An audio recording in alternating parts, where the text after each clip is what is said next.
Stories from Mexico, and today we're having a different story. We're having a story about Tusi. If you don't know what Tusi is, it is a drug. The first time I ever heard about this drug was thanks to a Vice documentary that showed it in Colombia, and it was interesting to me because it was a pink drug. Allegedly, it's a pink powder that you obviously snort and you get super crazy. I kind of want to say that it's like an MDMA, like a party drug, but I don't know, I never tried it. And nowadays, it's super popular, especially in the Mexican corridos or Mexican music in general. They always talk about it. But let's get right into the story. The story is brought to you by Milenio. Oscar Banderas, a journalist from Milenio, did the story. I'll be reading the story and then I'll sometimes leave some comments. But let's get right into the story. Behind the trend of Tusi is a dangerous cocktail of substances that promises to make you feel like a god and like trash the next day. The first time I came across this pink powder, I understood why it was called a drug of rich people, as if regular powder wasn't already for the rich. One of my friends had invested in a luxury hotel in San Miguel de Allende, Guanajuato, and I went with him to the grand opening. He had put all of his life savings in exchange for a percentage of the business, while the majority partner was a young playboy who seemed to have paid for 60% of that five-star hotel with the loose change that he found in his luxury car. My friend and I were in shock. We were not used to this life. We stared in fascination at the majority of the partners. All of them looked like a mix of Luis Miguel, Emmanuel, and Elon Musk. The women, they looked like a cocktail of Anaí Barbera and Regil and Kim Kardashian. At first, they were delicate and distinguished. They were fancy. Later, after the Bacardi and Moet champagne started flowing, they turned wild and reckless.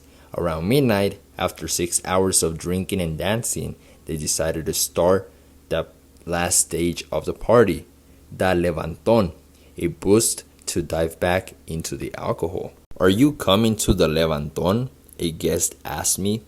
And as a journalist who covers organized crime, I immediately thought of a kidnapping. My concern vanished quickly when she pulled out a Ziploc baggie out of her Hermes purse containing a suspicious bright pink powder, almost radioactive. She said, "Come on, Juanpa's got his room open, 102. My friend and I, driven by curiosity, went up to the first floor. When we opened the door, 5 others were gathered around a silver tray lined with pink powder. It looked less like a group of consumers and more like worshippers of the powder, like the powder was their gods. Every time someone snorted a line, they straightened up and trembled as if they'd been touched by the Holy Spirit. As I walked in, somebody snorted. 'Juanpa, that is amazing,' he shouted. 'It's so good,' another one screamed. Then someone broke the unwritten rule. While everybody was talking, somebody snorted 4 lines instead of the 2 each person was supposed to take. 'Ray, don't be greedy. You just blew thousands of pesos.' My friend and I looked at each other immediately. That number, our surprise was obvious, and I quickly did the math. 1 line of powder usually weighs about 50 milligrams, so about 20 lines makes up a gram.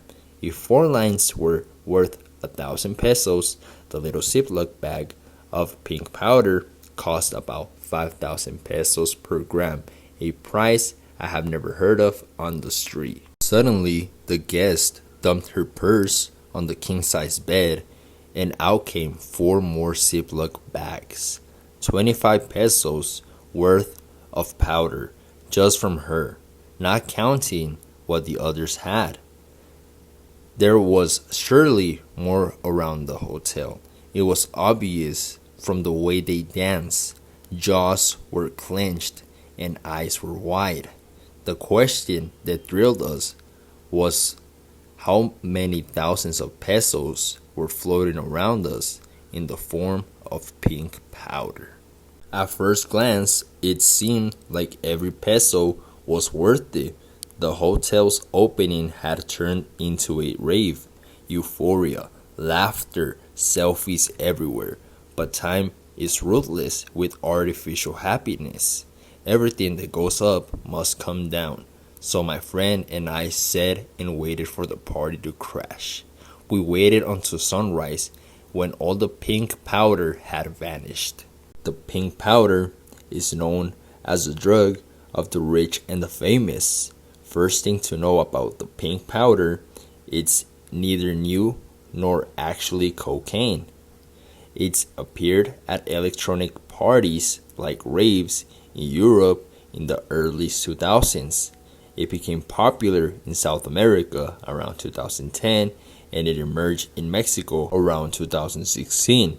Because of its high price, it remained a secret among the upper class. To differentiate from regular cocaine, its creators decided to make it pink with artificial colors. Some call it Tusi or Tusi after the way Tusi 2CBI is pronounced in English, a psychedelic compound first synthesized in 1974 by the chemist Alexander Sulgin, a major advocate for the therapeutic use of psychoactive drugs for depression, anxiety, and PTSD. For years, 2CB was used in small doses for psychiatric patients, couples with communication problems, and was even sold in European pharmacies as a sexual stimulant. But its addictive properties eventually landed it on the list of illicit narcotics, ready for organized crime to seize the recipe and add it to their party drug menu. What is really inside of this powder? The pink cocaine almost never contains 2CB because it's hard to obtain. Instead, it's replaced with an explosive, dangerous mix, ecstasy, methamphetamines, and ketamine, always in random amounts. It's rarely mixed with actual cocaine. It's like taking a plane and flying straight into the clouds, says Ray. You won't find a better feeling. If cocaine makes you feel like a king, this makes you feel like a god. The problem is, when the trip ends, you have to land, and that landing is always a crash. You burn the plane and it explodes, and you go down with it. Celebrities like to use it until tragedy hits. It's the drug of the rich and powerful, but also of celebrities with tragic ending. As Sean Diddy Combs' trial, music producer Rodney Jones testified that Tusi was always present at the rapper's parties because it boosted men's sexual drive. Those encounters are part of what landed the musician in a Brooklyn detention center. Tusi also appeared in an autopsy of Liam Payne from One Direction, who died in 2024 at age 31 after falling from the third floor hotel room in Argentina. Pink cocaine was found in his system. Model Macy Mari Lathers confessed that before crashing and killing 2 people in Miami, she had consumed pink cocaine, and even a viral video showed NFL star Stephen Diggs handing pink powder to a woman on a yacht. The Patriots wide receiver was benched. And I know y'all seen that video on X. That video was crazy because he was with some models just wilding out in the yacht. It went from the elite to an Instagram trend. The drug association with the elite had predictable effects on the black market. Once the jet set secret was out, everyone wanted to try it. Like influencers or millionaires, everybody wanted to try Tusi. Narcotics are inspirational too. So criminal organizations adapted to middle-class demand, changing the formula to lower cost and offer the illusion of feeling like a god for a day. That's how pink cocaine, mixed with opiates and even chalk, was born. Sometimes even fentanyl is added to fool users into thinking it's a powerful cocktail when it's pink colored trash, sold for as low as 800 pesos per gram. But it's still Instagram worthy, and the problem is you really never know what you're buying. Pam, who's 34, another guest from the hotel opening, tells me later, My dealer is trustworthy. I've known him longer than my boyfriend, and I always tell him not to sell me some crap because I'll turn him in, and for what I pay him, oof, he's never given me fentanyl, because if he does, well, I don't know. There are only two ways to know if Tusi has fentanyl. Either you buy paper test strips on Amazon that change colors if it has fentanyl, or you just overdose at the party. The problem is the strips take up to a month to arrive, and the parties are always the next weekend. The DA is also confirming that the Sinaloa cartel is behind it. Last year, the USDA published its National Drug Threat Assessment and mentioned who is behind the narcotic trend in Mexico and the north of the Rio Grande. The Sinaloa cartel is always looking to profit from trends in the illegal drug market. One example is Tusi, a pink drug cocktail consumed mainly in nightclub environments in major metropolitan cities. The Mexican government has not reported any seizures of Tusi labs, but the Sinaloa cartel has the capability to import large amounts of ketamine from China to facilitate Tusi production in Mexico, the report states. No official data exists, however, on any Tusi seizures or overdoses deaths about Tusi in Mexico. From the government's perspective, it might as well be called transparent cocaine. The worst part about the trip is the crash. When you're taking it, you feel like the most powerful person in the world, and in the morning afterwards, you feel like shit, says Ray.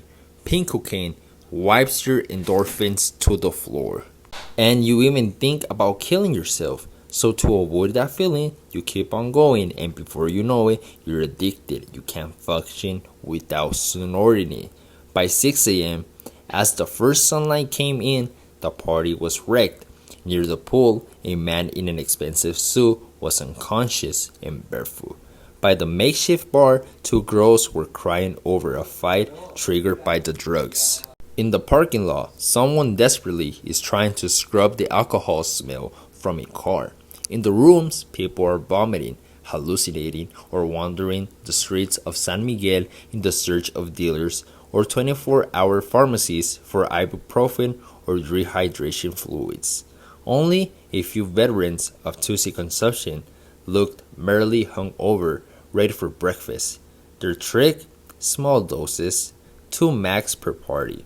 Only water, no alcohol or cigarettes. I shouldn't have kept on going after the levanton was the most repeated phrase that morning. The breakfast service was for 100 people, but fewer than 20 made it to the restaurant. The rest were battling their empty bodies, drained of happiness hormones and filled with post-party anxiety and depression. Would you do it again? I asked both Pam and Ray. They exchanged looks, then burst into that same thunderous laughter I'd heard in San Miguel. The idea of gathering around pink lines again seemed to excite them instantly. After their smiles, Pam says, "Next week we're heading to Acapulco. We're going to destroy ourselves again, papi." And that was the story of Tusi cocaine in Guanajuato. Personally, to me, that was a pretty crazy and interesting story. I've never heard of a drug making you have those side effects afterwards, other than alcohol. Personally, I've never experienced anything like that, and it's crazy that they have. Also, pink cocaine has been going viral lately thanks to corridos and the Mexican music in general. They have popularized it, and that's what made me more relevant to it lately. But funny enough, I heard about that pink cocaine back in 2016 when this one this one meme guy was like, "Oh, I did drugs with God and it was a pink cocaine." I was laughing at him. I was like, what are you talking about? And then now they're all talking about the pink cocaine. Also, something that people, like the artists, are saying the pink cocaine is, they call it like strawberry cocaine. Like, what? But anyways, thank you for listening to me rant, and this was my video.